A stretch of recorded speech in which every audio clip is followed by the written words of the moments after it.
Goa receives heavy rainfall in 4 months. I personally love the monsoons because of the trekking we can do.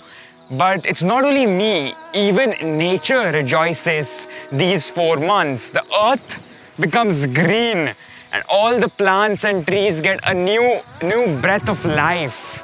But also the small and the big animals come out of their summer hiding places and come and enjoy this monsoon, which gets a fresh wave of life across Goa. Today in Wildlife of Goa, we are exploring that aspect of wildlife. How does the monsoon change wildlife in Goa? The entire eastern boundary of Goa is part of the Western Ghat Mountains. Goa is the only state in India that has protected this entire stretch in form of wildlife sanctuaries and a national park. The monsoons in Goa are intense since the wet monsoon currents come directly from the sea. These Western Ghat forests are the first barrier that the monsoon winds encounter. Precisely the reason why they climb the slopes, become cooler and provide rainfall to the windward side of the Western Ghats. Monsoons are a great time to watch wildlife in Goa, and typically Goa receives rainfall from the month of June to September, which sometimes also extends into October.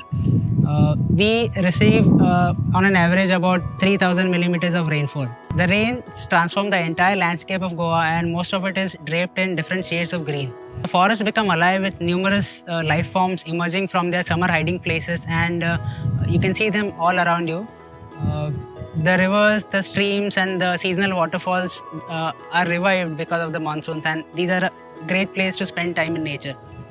The barren-looking lateritic plateaus will be covered in a carpet of grass, and midway through the monsoon you'll get lots of different wildflowers that will be flowering all over the place. The nights are especially rewarding in the forest when you can see the canopy lit up by fireflies blinking all over the place. And at times there will be bioluminescent fungus which will light up the forest floor. Every single puddle and every pond will have several species of frogs which will be croaking all throughout the night. The cacophony at times becomes very deafening if a lot of them are calling at a time. With frogs aplenty in the forest, it's also a very good time to look for snakes and other creatures which prey on these. Other than these, there will be a lot of other smaller life forms as well as larger animals which do come out during the season in Goa. So, exploring Goa is not just about enjoying its beaches and hospitality, but also exploring its rich biodiversity that comes alive during the monsoons.